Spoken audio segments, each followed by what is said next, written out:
ለመንፈስ ቅዱስ በመታዘዝ ለፍቃዱ በመኖር ፍላጎቱን በማድረግ እርሱን በማድመጥና በእርሱ ቁጥጥር ውስጥ በመኖር የሥጋን ሐሳብ ማሸነፍ የመንፈስ ቅዱስ ፍሬ ማፍራት እንችላለን። የሥጋን ሥራ ወይም የሥጋን ሐሳብ የሚዋጋንን የሚፈታተነንን ማሸነፍ የምንችለው ለመንፈስ ቅዱስ ራሳችንን ለማስገዛት መፈቀድ ይልክ። ለመንፈስ ቅዱስ አመራር ራሱን የማይፈቅድ አማኝ ራሱን የማይፈቅድ ክርስቲያን ለሥጋ ስራ ለመገኘትና በሥጋ ፍቃድ ውስጥ ለመመላለስ ሩቅ አይደለም። አንድ ክርስቲያን በመንፈስ ቅዱስ አመራርና ቁጥጥር ውስጥ ሲኖር የሥጋን ሐሳብ አሸንፎ ሥጋዊነትን ሳይሆን መንፈሳዊነትን በሕይወቱ መግለጥ ይችላል። የሥጋ ስራ የተገለጠ ነው። እርሱም ዝሙት፣ ርኩሰት፣ መዳራት፣ ጣዖት ማምለክ፣ ሟርት፣ ጥል፣ ክርክር፣ ቅናት፣ ቁጣ፣ አድመኝነት፣ መለያየት፣ መናፍቅነት፣ ምቀኝነት፣ መግደል፣ ስካር፣ ዘፋኝነት ይህን የሚመስል ነው ይልና አስቀድሜ እንዳልሁ እንደዚህ ያሉትን የሚያደርጉ የእግዚአብሔር መንግስት አይወርሱም። ሥጋ በመንፈስ ላይ መንፈስ በሥጋ ላይ ይመኛል። ሥጋ የራሱን ሐሳብ ለመፈጸም መንፈስ ቅዱስም ደግሞ የራሱን ሐሳብ ለመፈጸም ፍላጎታቸውን በሚገልጡበት ጊዜ እኛ ውስጥ የሚገለጠው ከዚህ ከሁለቱ ፍላጎት መካከል አንዱ ፍላጎት ነው ጎልቶ የሚታይ። ለመንፈስ ቅዱስ ፍላጎት ከተሸነፍን ሥጋችንን ደግሞ በመንፈስ ቅዱስ ሐሳብ ማሸነፍ ከቻልን መንፈሳዊ ሕይወታችን የአሸናፊነት ሆኖ የሥጋ ሐሳብ ግን ተሸናፊ ይሆናል። የሥጋ ስራ ብለው እነዚህ የሚናገራቸው 16 የሥጋ ስራዎች ብዙ ክርስቲያኖች በክርስትና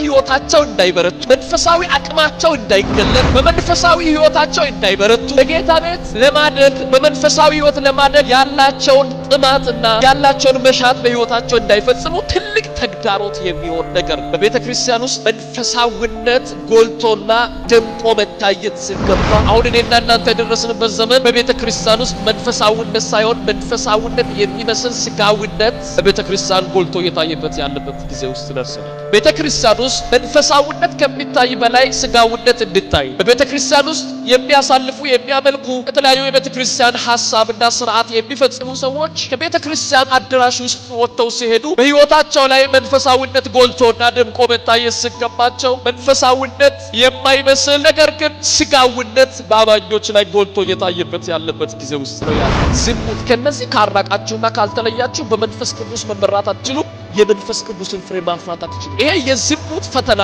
የሚፈተኑ ሰዎች ወይም በዚህ አይነት ሕይወት ውስጥ የሚያልፉ ሰዎች በእነርሱ ላይ መንፈሳዊነት ሳይሆን ሥጋዊነት ነው የሚታይባቸው። ከዝሙት መራቅና ከዝሙት መሸሽ መጽሐፍ ቅዱሳዊ ሐሳብ። ሥጋ ግን ለጌታ ነው እንጂ ለዝሙት አይደለም።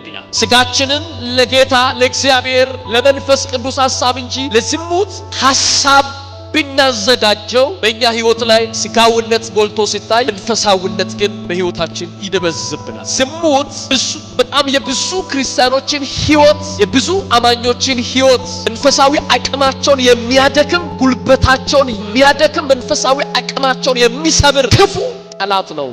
ከትዳር ውጭ ያለን በትዳር ውስጥ ያለን ደግሞ ከትዳር በፊት ማመንዘር ደግሞ በትዳር ውስጥ እዚህ አይነት ሐሳብ በሕይወታችሁ ሲመጣ በከፍተኛ ደረጃ በመንፈስ ቅዱስ ኃይል ሆናችሁ መቃወም ካልቻላችሁ ወደ ማትፈልጉት ከፍተኛ መንፈሳዊ ውድቀት ውስጥ ገብታችሁ በማትነሱበት ከፍተኛ ስብራትና በከፍተኛ መንፈሳዊ ድክመት ውስጥ እንድትገቡና ብዙ ፈተና በሕይወታችሁ ላይ እንዲፈራረቅ ምክንያት የሚሆን ጉዳይ ነው። በመንፈስ ቅዱስ ብትመላለሱ ብሎ ጳውሎስ የሚናገራቸው ሐሳብ ይሄንን ሐሳብ የሥጋን ሐሳብ ለማሸነፍ በመንፈስ ቅዱስ ሐሳብ ተመላለሱ ብሎ ይላቸዋል። በሕይወታችሁ ላይ ሥጋዊነት አሁን እዚህ ጋር የዘረዘርኳቸው እያንዳንዱ የሥጋ ሐሳብ በሚገባ ስትመለከቱና ሲታዩ ከነዚህ መካከል በአንዱ የምትፈተኑ ከሆነ ዛሬ እግዚአብሔር ከዛ አይነት ፈተናና ከዛ አይነት እስራት ላቃችሁና ተፈታችሁ ከዚህ ቤት ውስጥ እንድትወጡ እግዚአብሔር ይፈልጋል። በዝሙት የምትፈተኑ በዝሙት ሐሳብ የምትፈተኑ አትፈልጉትም ግን ትፈተናላችሁ። አትፈልጉትም ግን የሐሳብ ወደ ልባችሁ ወደ ሐሳባችሁ ይመጣ ሐሳብ ወደ ውስጣችሁ የሚመጣ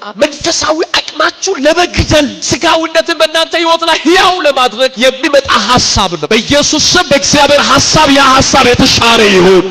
አይምሯችሁ በእግዚአብሔር መንፈስ ቁጥጥር ውስጥ ይግባ። አይደለም እኔና አንተ በመጽሐፍ ቅዱስ ውስጥ ትልልቅ የሚባሉ የእምነት አባቶች ጠንካራ የሆኑ ብርቱ ሰዎችን ደካማ ያደረገ ብዙዎችን እግዚአብሔር ከፈለገ ዓላማ ውጪ ያደረገ እግዚአብሔር ለከበረ ለትልቅ ሐሳብ የፈለጋቸውን ሰዎች ሰፈርና ተራ ቦታ ላይ ያስቀረ የሥጋ ሐሳብ ሳምሶን የሚባለው ብርቱና ጠንካራ ሰው እግዚአብሔር ልዩ የሆነው ክብርና ሞገስ በላዩ ላይ የጫነበትን ያን ሰው አንድ ቀን አንድ ጀሊላ ከምትባል ሴት ጋር ተገናኘናል መጽሐፍ ሲናገር እግዚአብሔር ሀገር ሊታደግ ትውልድ ሊታደግ የእስራኤልን ሕዝብ ለማስመለጥ እግዚአብሔር በእናቱ ማህፀን እያለ የለየው ሰው አንዲት ሴት በሚያባብል ቋንቋና ቃላት በጭኗ ላይ አስተኛችው ይላል መጽሐፍ። ከዛ ከተኛበት ይገርማችኋል ድጋሚ አልተነሳም። ያ የከበረ ሰው ተዋረደ። ትልቅ ሰው ትንሽ ሆነ። ለትልቅ ነገር የተፈለገ ሰው ትንሽ ቦታ ላይ ቀረ። ዝሙት የሆነ የ5 ደቂቃ የ10 እና የ1 ሰዓት ስሜት አይደለም። የህይወት ዘመናችሁን ታሪክ የማበላሸት አቅም ያለው የሥጋ በሽታ ነው። ብዙ ወንድሞችና ብዙ እህቶች በእንደዚህ አይነት ሐሳብ ወደ ህይወታቸው ሲመጣ በመንፈስ ቅዱስ ኃይል የማሸነፍ አቅም አጣተውና በመንፈስ ቅዱስ ኃይል የመበቀል ጉልበት አጥተው በጥቂት ሰዓት ደስታ የረጅም ዘመን ደስታ ያጡ ብዙ ሰዎች። ይሄ ብቻ አይደለም። የሥጋ ሐሳብ በእናንተ ላይ ከፍ ባለ ልክ መንፈሳዊ ነገር በህይወታችሁ ዝቅ እያለ ነው። እኔ አንድ ነገር ፈልጋለሁ ፊታችሁን ስናይ በእናንተ ህይወት ላይ የእግዚአብሔር መንፈስ ጎልቶ እንዲታይባችሁ እንደምትፈልጉ አልጠይቅም፣ ግልጽ ስል በጌታ በኢየሱስም ያን ግን መንፈሳዊ ህይወት በእናንተ ማንነት እንዳትገልጡና እንዳታሳዩ መጋረጃ የሚሆን የትኛውም ልምምድ በኢየሱስ ስም ከእናንተ ይነሳ። አንድ ነገር ረከሰ የሚባለው ዋጋ ካጣ ነው። አንድ ክርስቲያን ልረክስ አይገባም። አንተ ውድ ሰው ነህ። አንተን ውድ ያደረገው ውድ የሆነ ደግሞ የክርስቶስ ደም ነው። ውድ በሆነ በክርስቶስ ደም የተገዛችሁ እናንተ ውድ የሆነ ማንነታችሁን ጠብቃችሁ ልትኖሩ ልትወጡ ልትገቡ ይገባል። የእናንተን ውድ ማንነት ግን የሚያረክስ ሥጋዊ ሐሳብ መንፈሳዊነት በሕይወታችሁ እንዳይገለጥ የሚያደርግ የትኛውም ልምምድ እግዚአብሔር ይቆርጥላችሁ። የመንፈስ ፍሬ ግን ፍቅር፣ ደስታ፣ ሰላም፣ ትዕግስት፣ ቸርነት፣ በጎነት፣ እምነት፣ የዋህነት፣ ራስን መግዛት የመንፈስ ፍሬ በውስጣችን ባለው በመንፈስ ቅዱስ አማካይነት በኑራችን በማንነታችን የሚገለጥ ህይወት ነው። ይሄንን ሐሳብ እንኳን በተለያዩ ቦታ ላይ ሆኖ በሚዲያም በኩል ለሚሰሙ ሰዎችም ጭምር ይሄ መልእክት እናገራለሁ። በጌታ በኢየሱስ ክርስቶስ ስም ጸልያለሁ። ከየትኛውም መንፈሳዊ ድካም የሚያወጣችሁ የእግዚአብሔር እጅ ያገኛችሁ። ከየትኛውም እናንተ በመንፈሳዊ ህይወት ለመበርታት ስትፈልጉ የሚገዳደራችሁ የሥጋ ሐሳብ ከህይወታችሁ ይነሳ። በመንፈስ ቅዱስ ኃይል የሥጋን ሐሳብ የምታሸንፉበት አቅም አሁን በውስጣችሁ ይግባባችሁ።